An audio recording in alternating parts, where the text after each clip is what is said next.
Welcome back to the table, everyone. This is part 2 of our gameplay of A Matter of Honor.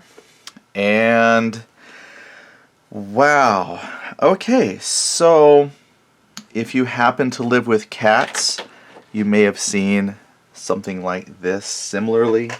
We're still finding soldiers all over the field of battle, and I'm still looking for the tweezers.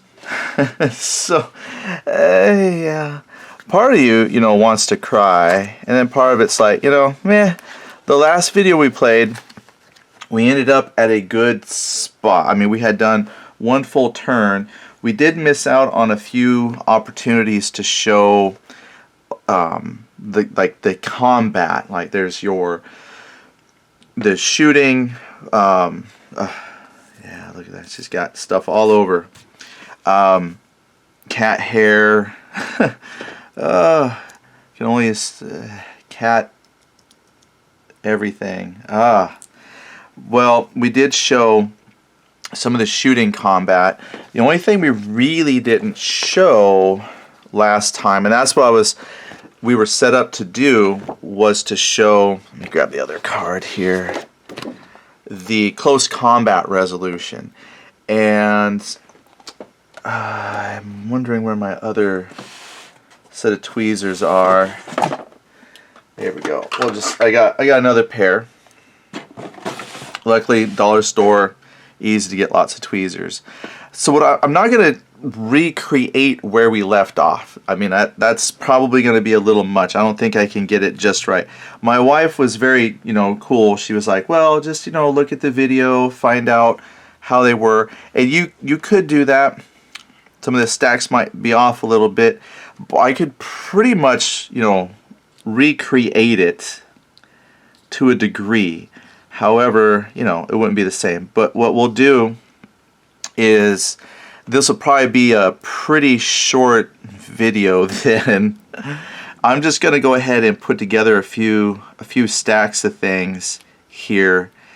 And what we'll do, again, this won't be a full recreation of where we were, but I do know that we had a lot of Prussians kind of on the outside. Now, I could have set this up, not filmed it, and that might have been a better use of your time. So I apologize if you think, well, we're going to watch a video of him kind of put stuff together. Sure, because what we'll do is talk a little bit about the game as I set up.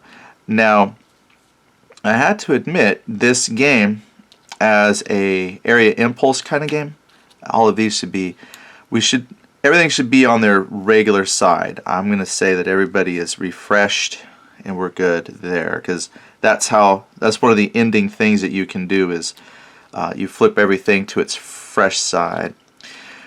But just to share a couple points about the game as we go along, I know I talked a bit about it as we played last time, some of the I think what our strengths.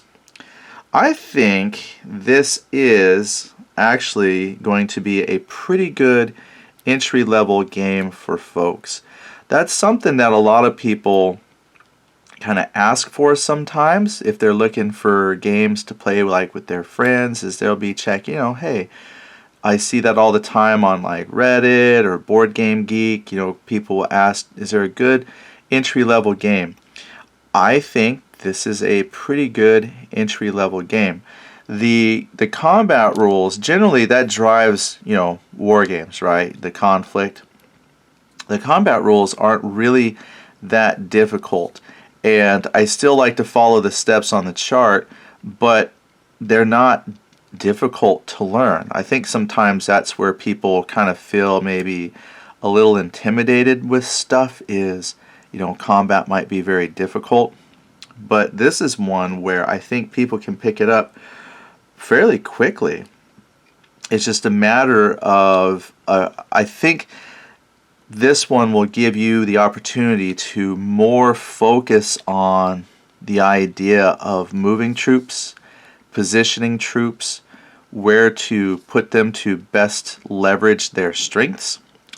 And as I was kind of rebuilding some of these stacks, I didn't notice this at first, and I should have before, but the French here have 2 combat values, I've noticed. They've got several, well, all of them have fire factor of 1. I'm going to zoom the camera in a little bit here. So in the upper left-hand corner, that fire factor of 1, that represents their fighting ability. And then this number here, that's the morale. So we got two levels of morale. I don't know why I didn't notice that before. I think most of the French have a morale of 8 that I've seen. I gotta make sure I'm not going over 6. 1, 2, 3, 4, 5, 6. I know we had a few French stacks that were 6, and they were kind of scattered throughout the area. I know, and I'm pretty sure this one had 6 because we had talked about the overstacking, and artillery and the cavalry don't count towards the overstacking. So this one here, 1, 2, 3, 4. Okay, there's the 6. I'm pretty sure the French had. But the 2 morale values I've seen is there's 7 and 8. And then the Prussians are pretty much have all been a 9 that I've seen. Now, historically, since I'm not too familiar with the actual war here being played, I'm assuming that because this was kind of just from what I've seen in some other games I've played. The only other game I've played in this era was the At Any Cost Metz by GMT Games, and some of the backstory in that was this era was pretty much the fall of the last French Empire kind of a thing.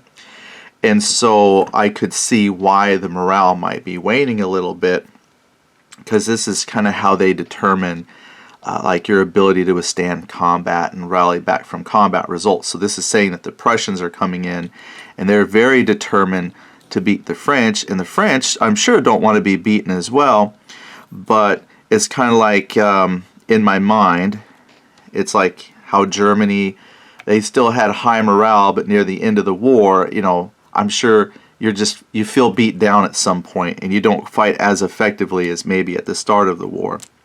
So here is the Prussian Calvary. I remember I had moved them forward somewhere, but they didn't get very far. And all the French were in these city spots.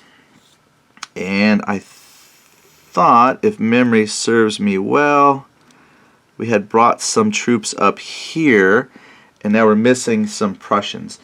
Now I know I had taken a couple Prussian casualties. Oh, so where am I going with the rules? Yeah, so there's really not a whole lot of combat information you need on the counters to represent that situation. So really you just have 2 numbers. Your combat value, the fire factor. You can kind of see that on the camera. Let me refocus the camera for a second. Your fire factor value, and then the morale. That's it. And the movement, all infantry are 4, the cavalry was 5, artillery is 3. And there's only 1 cavalry unit, and I think, if I remember right, the only real rule with the cavalry is they have to be like in a square with somebody, so they don't have rifle fire, the long range fire. And then artillery, which I've got one up here, I think you can see on the camera, they have a fire factor of 2. So they're a little more powerful. And we'll move some folks here. Oops. These aren't my tweezers. Every time I get dollar store tweezers, I have to bend and tweak and get it to where I can grab stacks. So it's going to take a minute to fix this one. Okay, and I've got 2 stacks here. Prussians to put somewhere. Yeah, and I remember, I don't think we were quite set up like this.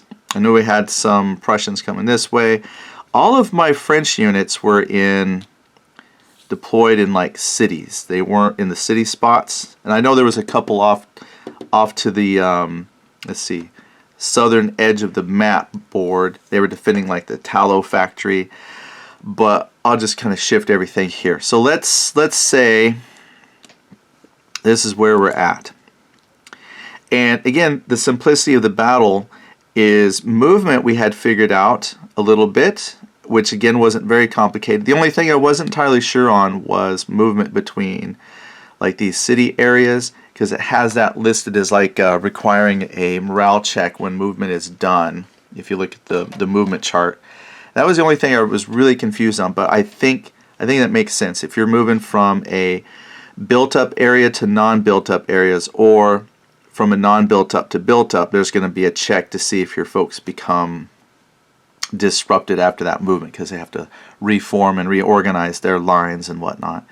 Other than that, I think everything made sense.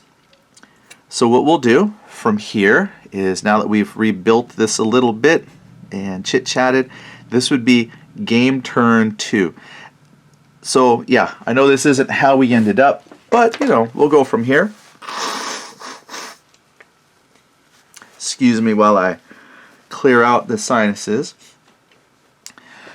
It's not anything serious, just that good morning allergies. All right, so we'll go through here a little bit. It always starts with the Prussians, so I've got the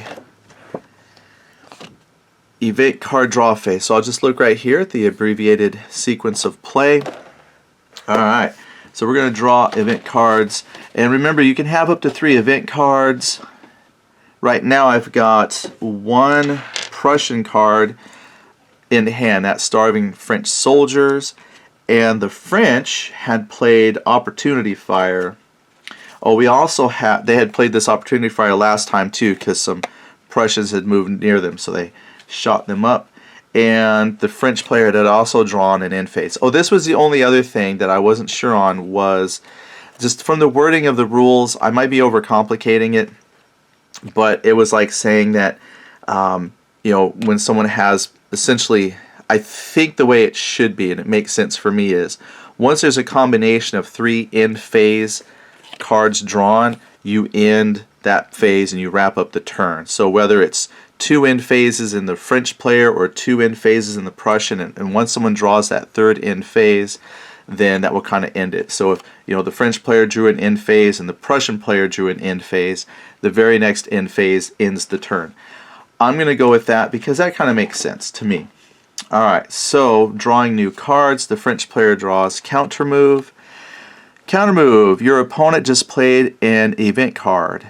Play phase. After the event of a Prussian event card has been implemented, instructions. Play this event counter to counter an event card event just played by your opponent. The effects of your opponent's event are canceled. And it's a one-time event. Discard the event card from play after use. Alright, cool. Nice. And the Prussian player draws a reshuffle. None. Play phase, immediate play, defense points. Instructions. You must immediately put back this event card and all event card currently in your used pile, including any end phase cards, into your deck. Oh, well, that could extend a turn. Now, that's interesting because I had this is a interesting card to draw right away because I had no other cards. Oh, I will say, if you've noticed the numbers here, I don't know if I pointed this out last video, but there's a number here. The cards there's like 12 cards in the deck, and the Prussian cards are labeled 1 through 12, and then the French cards are, instead of numerically done, they've got the alphabet on them, so they go like A through K or whatever. And I didn't see any point for that at all. Like, there's nothing in the rules that reference that I could find of why that's labeled that way and what you would do with that. So I was like, well, that's kind of disappointing. You got a thing there, and I'm curious to know why, but there's nothing in the rules that speak to it. So, but here, since these were already shuffled and there was nothing in the discard pile and no ending of phase cards, we'll just kind of do a light shuffle. And that's it. It says you're done. That was your event card for the Prussians. So, alright, cool. Then the Prussian player always starts. What to do? Well, they could like try to move in, or like try to move in to set up for close combat. And I know we wanted to show that. The thing is, I want to make sure that if I do, I'm doing like 6 to 6, something somewhat equal. I do believe the assaulter has the advantage on that. And like here, we're going to go ahead and move this stack into here. The only problem with that is coming into the city, and again, this makes sense why you would check for your disruption at the end of this, is because you're now moving into a defended area, right? So that's like 2 movement points, and now we're going to check for disruption, and that's going to be a big deal because if any unit that's disrupted, I don't think they can participate in the close combat. I'll double check the rule on that, but this is a big deal going here. What probably should happen before I move that stack is, and this is always a gamble too, just like any commander, you got to figure out, how best to use your troops, right? I could fire in here, try to maybe fatigue or have a unit withdraw. That way when this unit comes in, there's less of a resistance there. Problem is, I have a huge stack of French, which could easily fire into this stack and cause them to retreat, thus eliminating their chance at having an assault in the first place. So what we're going to do is we're going to gamble it, and we're going to move there. Now, once movement's done, you're going to flip your stack because that just indicates they're fatigued. That doesn't have any effect on combat whatsoever. They're still going to be able to participate in their close combat, because close combat is based on morale, not fire factor. If they had moved, then they couldn't shoot, and that's reminded by the fact that there's no little 1 there for fire factor. Now we've got, I think I had just stuck together a stack of 6, so it might just be 5. 1, yep, I missed my other tweezers. I gotta find them. 1, 2, 3, 4, 5. Yeah, that's a stack of 5, and that's going to be a stack of 3. Now, here's the thing. I could move more troops in to reinforce that. There was nothing that I saw in the rules that said you cannot move troops into an area that's already being fought in. And there's nothing that I saw that said you can't mix units. So like here's the 28th and here's the 14th. Nothing says you can't bring them together. So again, that's why this is a great entry-level game, because there's no restrictions on mixing of units, things like that. Some games they have that, high-level hierarchy control and whatnot. I haven't seen that here. So I could be wrong, but just from reading through the rules and trying to capture stuff like that, I didn't notice it. So this, again, just really allows you to teach someone the basic concepts of moving and maneuver, and like, would you want to fight in a city? So there's still going to be some big things to consider. This might not have been the best city one to attack, because there's a +3 defense for the French on there, but it's okay. We're there now. We're committed. Then the French player has a go, and what they could do is they can't shoot in here, and this stack here is not able to shoot at anybody either, so they could stay put. There's not much shooting here. That's a small group of folks. So what we could do is let's batter down this here. So we've got a lot of French here. They can shoot into some Prussians there. That's probably what we'll do. Yeah, let's do that. So we look at our chart.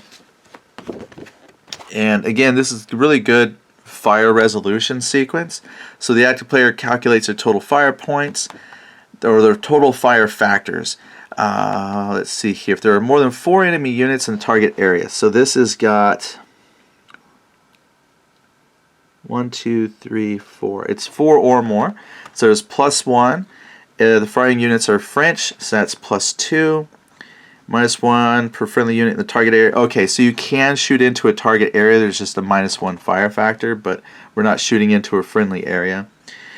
And I have to add the fire factor. So this was a stack of 6, 8, +2. So I'm already at a 10. And I did find my little dice cup. So we're going to add 2 dice 6 to that. So it's a 10 +3. 13. Okay, well that wasn't too spectacular for the French. So they got, I got some dice I just rotate to represent 13 as a reminder. Then the Prussian player, they're going to take their highest morale value, which is 9. I think that's it. They're going to start with a 9. There's no protection provided by their area. They are not the Prussian Scherzen. Oh, my Scherzen got mixed in. They're over here somewhere. I had my Scherzen separated out, but I think rebuilding, I just stuck them together. So I'm just going to put the Scherzen here. They were a separate unit. I mean, they can mix with other folks, but they do have one redeeming quality. If they're defenders, they get a bonus point. Okay, the result of a roll. Okay, so basically the only thing that the Prussians have is their 9 for morale plus a die 6 roll. 9 and 6, if I'm good with math, is 15. That beats the Prussian 13. So nothing happened there. And the artillery is fatigued. And then all of this is fatigued. Tweezers don't help me with that too well. Now at this point, the Prussian player could just return fire into there. And that actually, I think, is what we'll do. Because now that they're fatigued, they have a morale of 6. So that's why I was saying I didn't really notice this before. When I was playing before, I really only noticed the 8s that the French had. But the French have a mixture. They've got some 7 morale, 8 morale. And when you're fatigued, your morale kind of drops by 1. And then if I remember, if you get a disruption marker, that drops your morale by 1 more. But nobody is currently disrupted. And what I have here then is this Augusta unit will fire into the city. I was trying to find the little defense number. There we go. So this defense area will give a +2 to the defender. But right now this was a stack of 4 Prussians. Alright, so the bonuses they get, again, just kind of going quickly off a little chart. You get your 4 fire factor. There are more than 4 enemy units in the target area, so they are now at a +5. They don't get the French bonus, and that's pretty much it. So they roll 2 die 6 plus 5. So how do they roll? 2 die 6 plus 5. 5 and 5. Oh, that's a 10. That's not good. That's not good at all. Alright. So then the defender, kind of the same thing, except you're going to go off of your morale. So it's a morale of 6. They have +2 for the terrain. And I'm just looking up there at my chart. That's pretty much it. Because they're not a Scherzen unit or French Tisseur or Tours company. So they're going to add 6 plus a die 6. So there's a chance they could take some damage here. Depends on how they roll. 6 and 5 is 11. So they came out of that. Alright, so this is, I think, a comment I had last time too, is this probably is a game of kill stacks. I feel tempted to be running around little groups for flexibility and things that you want to do. However, having units of stacks of like 4 doesn't really give you the numerical number that you need to punch into a spot. So yeah, this could be a game of kill stacks. Okay, well, then it goes back to the French. Let's see. Now we probably won't do the entire turn because I wanted to keep these under an hour. But we'll go ahead and do a few more areas of maneuver. I think what I'll do is... Oh, you know what I forgot to do? I totally forgot. After we talked about it, I totally forgot to make the disruption check rolls for my Prussians here. This was... I don't remember what the stack size. 1... 2, I think I said it was 5. Okay, so here's how you do the disruption check. Let me get my small dice cup. You can see that. I'm going to make 5 rolls of 2 die 6, and each roll under the 8 means the unit's fine, no disruption. And again, narratively, for me in my mind, you're checking for that disruption because as you have these ranks of men that have been marching, 2 or 3 deep, and now they have to go into the city. It's not wide open, so they're having to maneuver around buildings and things like that to get to where they want to fight. That might disrupt their formations, and then they have to regroup. So let's see if they regroup. So first roll, 8. That's a success because you want to get that number or under. Second group, okay, 10. So that's 1 disrupted unit. Third group, another 10. That's another disrupted unit. Fourth group, 9. That's another disrupted unit. 8. Okay, so we got 3 disrupted units. What I'm going to do is take those 2 and put a disrupted. So that was a terrible gamble for the Prussians. That didn't work out in their favor.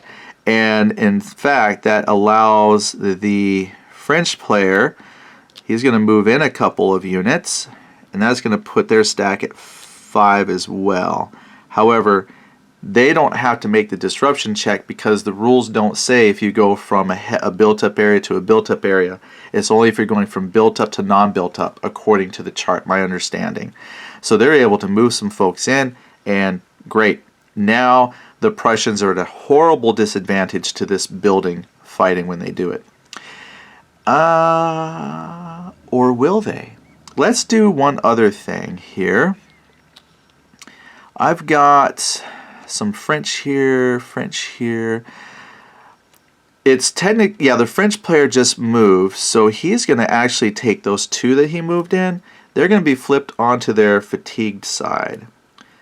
So I could come back to this area later and reactivate the ones that haven't done anything yet, but the 2 in here, they're done. They couldn't be used for anything else. All right, so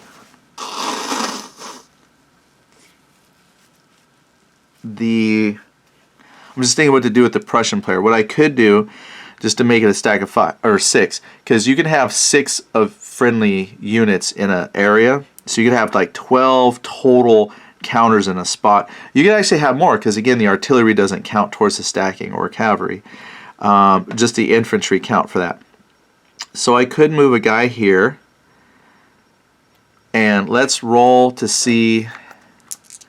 And you have to make your disruption check after they're flipped to the fatigue side because they're done marching and they're at their spot. And let's just do a quick roll.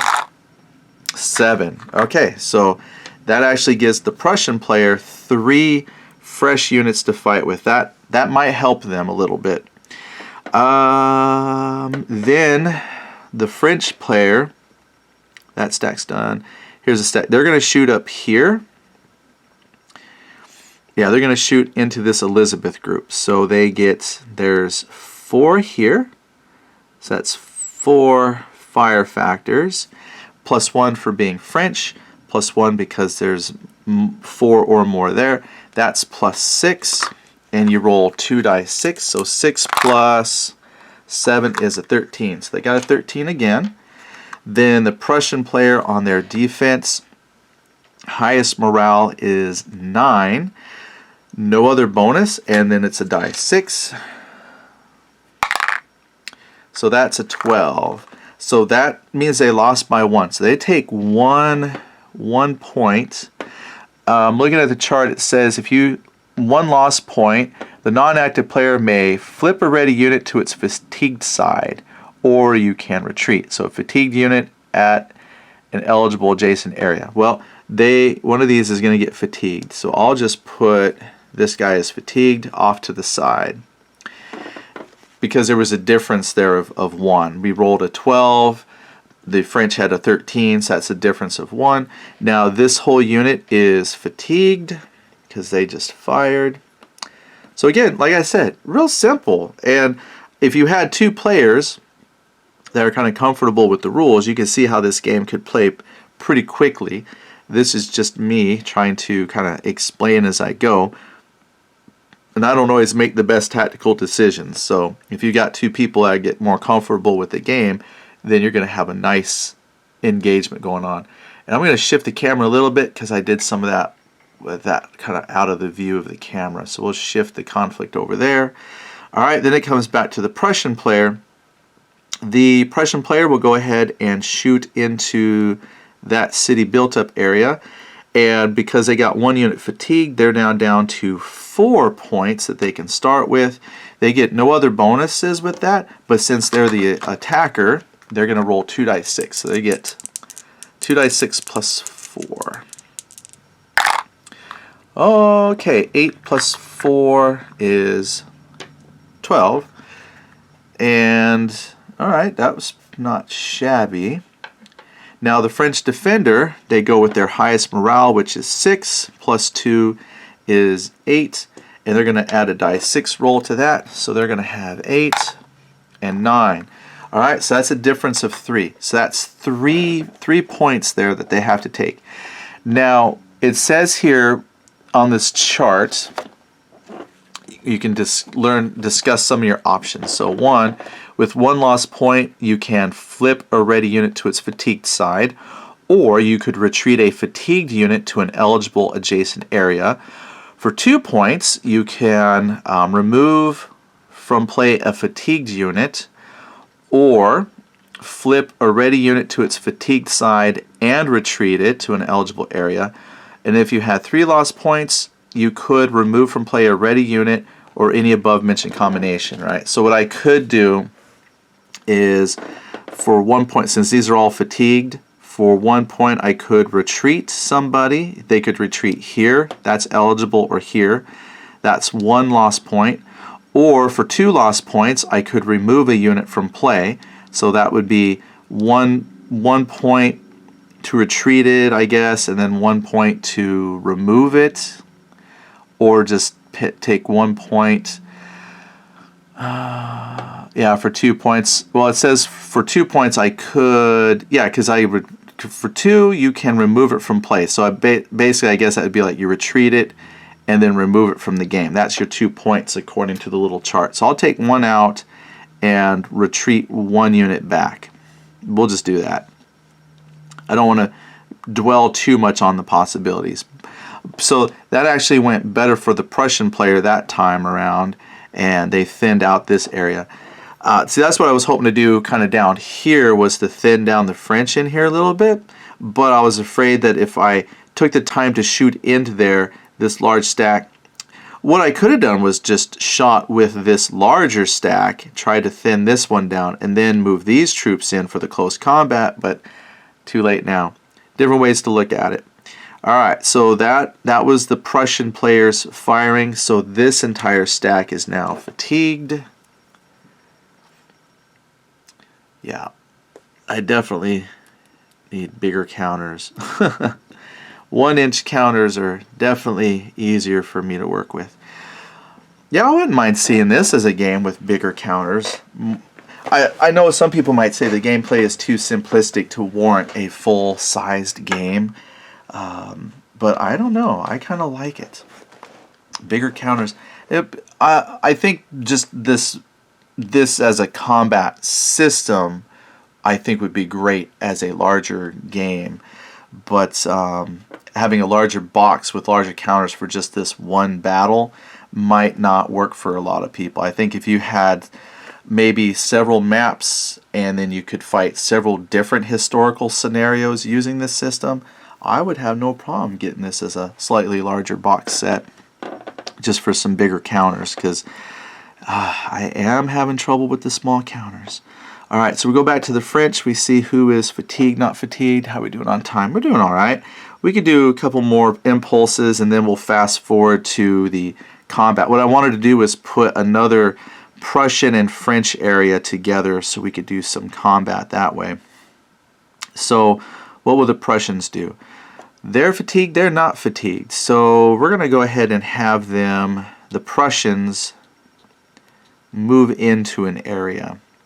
We're going to move in here. Let's do it. It's going to be 1 and about 3 movement points to come in here, because it's a city area and it's not owned by friendly troops. Just trying to see where exactly the adjacent line. I guess it's right here. So 1, and that's about 3 movement points. So they can move in. Then they get flipped to the fatigue side, Come on, stack. Work with me. That is 4. Okay, so the Prussians move in, and now we got to make 4 disruption checks to see if they hold cohesion. 1 is good. Another one is good because we're looking for that 8 or under. That one's bad. Good. So 1 unit gets disrupted. So I'm going to just dissect the stack for a moment. We're going to put a disrupted on there and stick them on top. Then the French player says, "Oh, that's not good.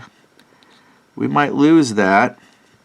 So we're going to go ahead and take a turn to move a couple of these up. And since they're moving just next door, they have plenty of movement to do that.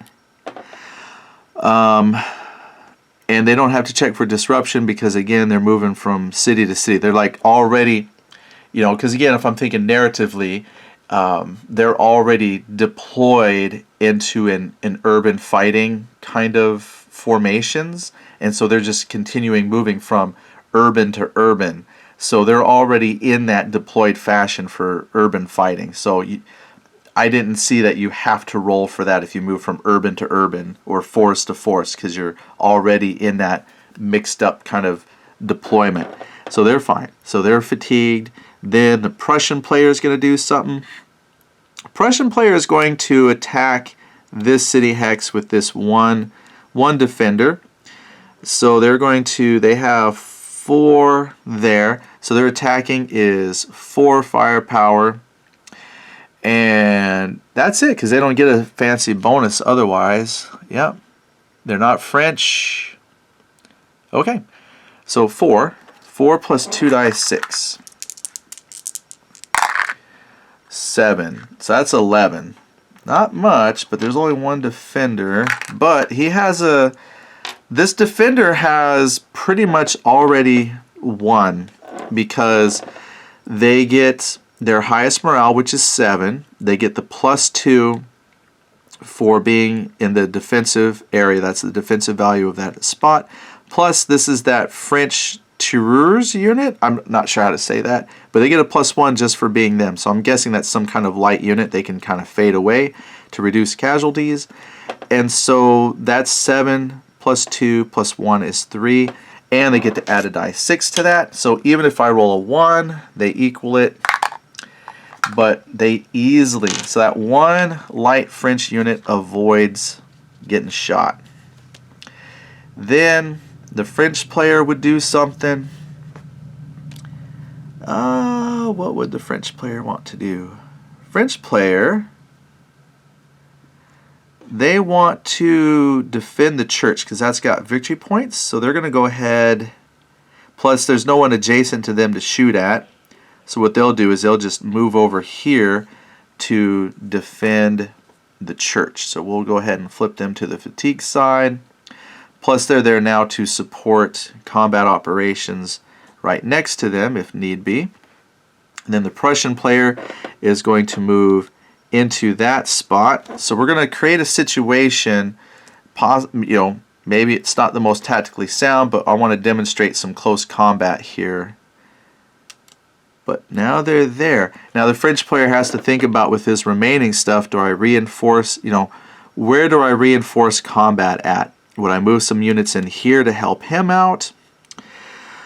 So they're fatigued, but now there's 3, so I gotta make 3 morale checks to see if they're disrupted. 1 is good. 2 is also good. 3rd one also good. So no disruption as far as that goes. Perfect. And then the French player says, yeah, because they're going to fight here. They can fit 1 more there, but then they got some folks here. So if I was playing this against somebody, I would really just kind of think about where am I going to put reinforcements, because he's all by himself. So maybe I could spend 1 turn, move in maybe 3 in there, and they would basically go like 1, 2. They'll be fatigued. But again, I don't have to make a disruption check for that. But they're there now to help fight there. Then it would come back to the Prussian player's side. And I do have my 2 Scherzen units. Where could they go? They might come over here. 1, 2, 3. They don't have enough movement points to move into that built-up area because it's got French defenders, but they'll go here. And then it would be the French player again. They've already got their 6. They're now at 5. He could probably take a defender. They have a stack of 4. So what we'll do is take 2 folks. 1, 2. So this is just moving the city defenders around now. And that's a mixture of morale. So those were 6, but since the fighting goes off the highest morale, that actually bolsters them quite a bit because that goes from 6 to a 7. Then it would be the Prussian player. I'm looking, all I have is this French Calvary. I'm not sure what they would want to do, but let's just say they go here, fatigued. There's no more Prussian stacks on the field, so it would just be, what do the French want to do? And we'll say the opponent says, you know what, this is a good distribution. Let's leave it at that. So once both players pass, or maybe they did move all the French and everybody's fatigued, but once everyone's fatigued, or you got like 2 passes, then that impulse is done. Then it goes to the close combat, which is on our little chart there.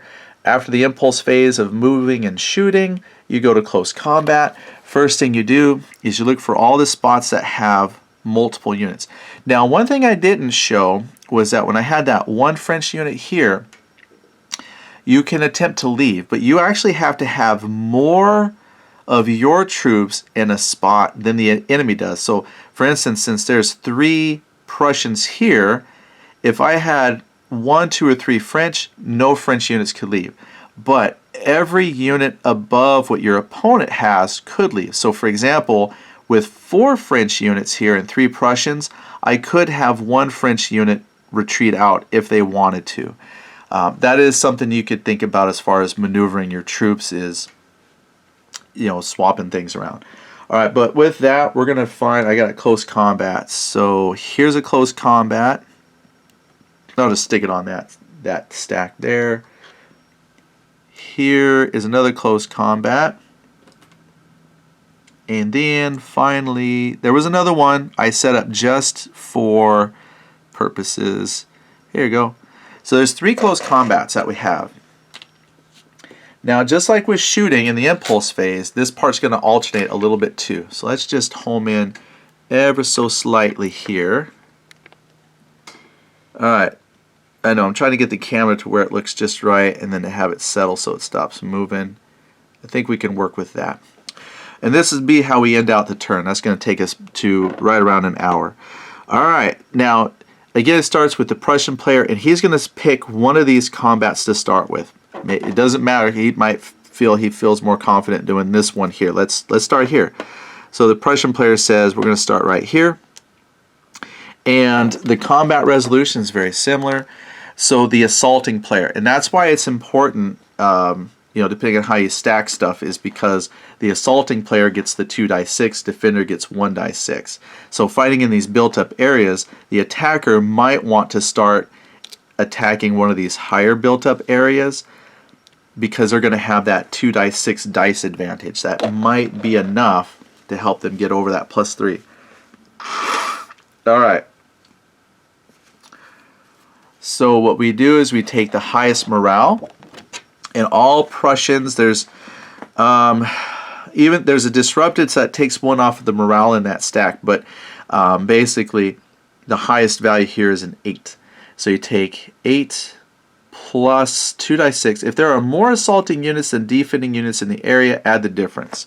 So that's another reason why you want to stack these areas up, is because if you have more than your opponent, there's a bonus for you.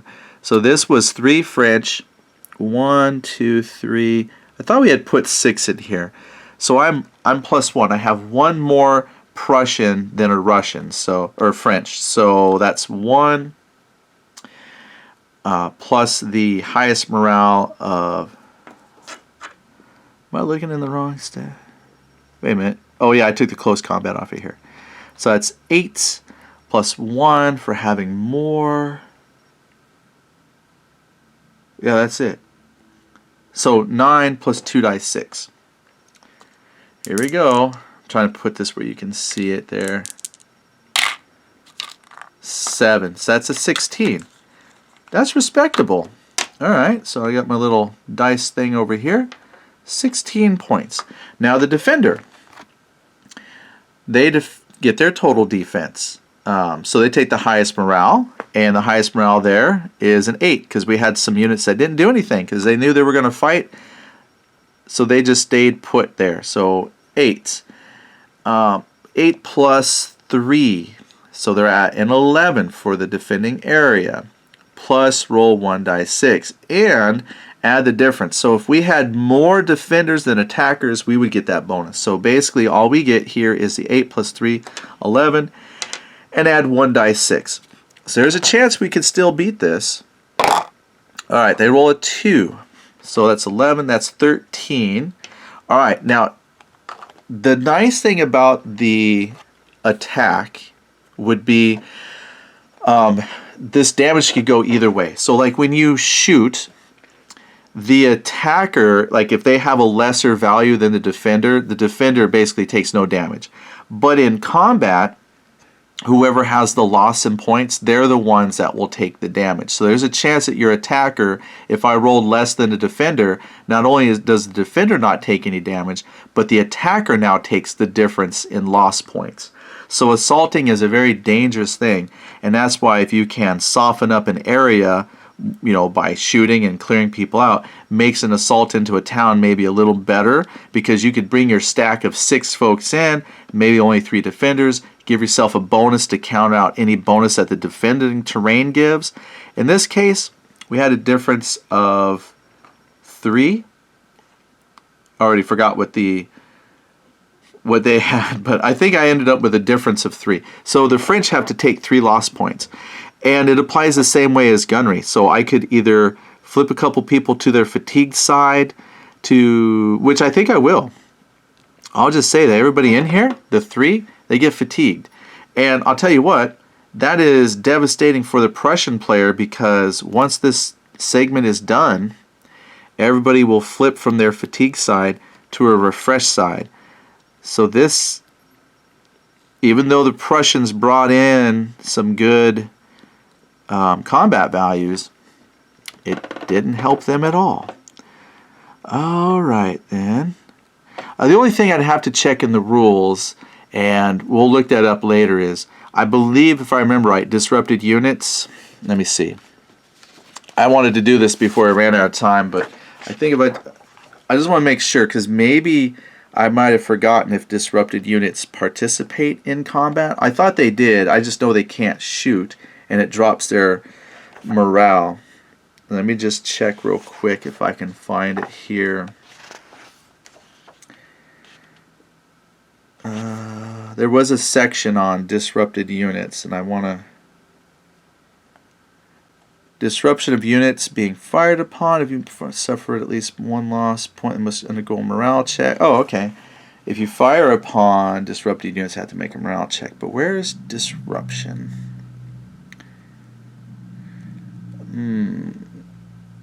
Loss points. Retreat. Panic is contagious. Oh no! I was fighting everything last time real easy. And I was hoping I didn't. Disruption. Survivor units. Morale checks. Yeah, where's the... There was a little thing that I read. A whole little spot on what disruption is. And I didn't want to pause the camera to find it, but I might have to.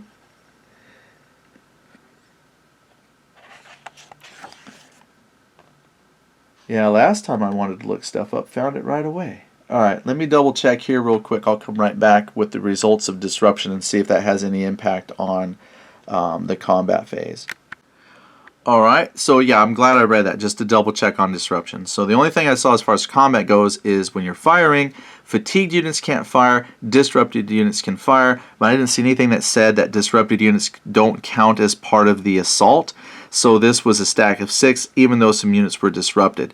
What that would have mattered for is if the Prussians had lost the assault, then when applying the loss points, you could have removed a disrupted unit from play. However, that worked out good for the Prussians. Now, the one thing I did forget about is that any unit that is on the losing side that takes like a step loss, they have to make a disruption check. So we applied three checks, so I just flipped that stack of 3. So I actually have to make 3 disruption checks to see if any of them become disrupted. Now, one of them has a 7 morale, and the other 2 in there have a 6.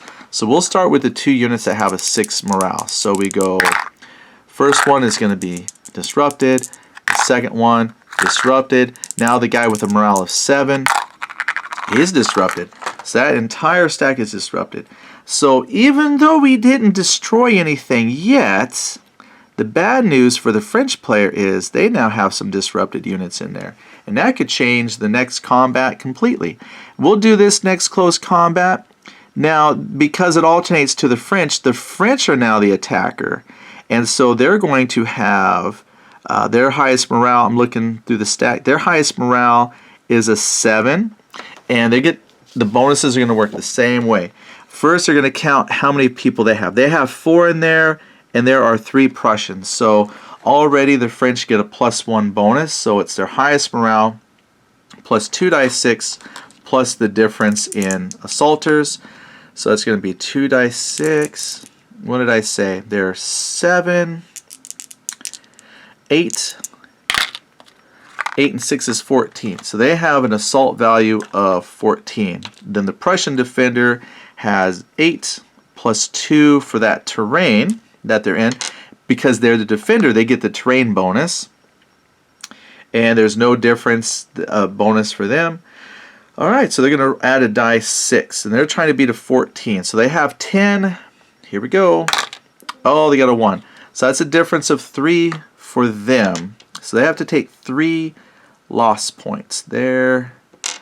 And since they're all fatigued, it says here to apply the loss points, you can flip a unit to its fatigue side, or they can retreat.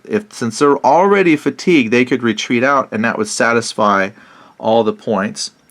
Or I could remove a fatigued unit, because in a way that would be like saying 1 point to retreat and remove.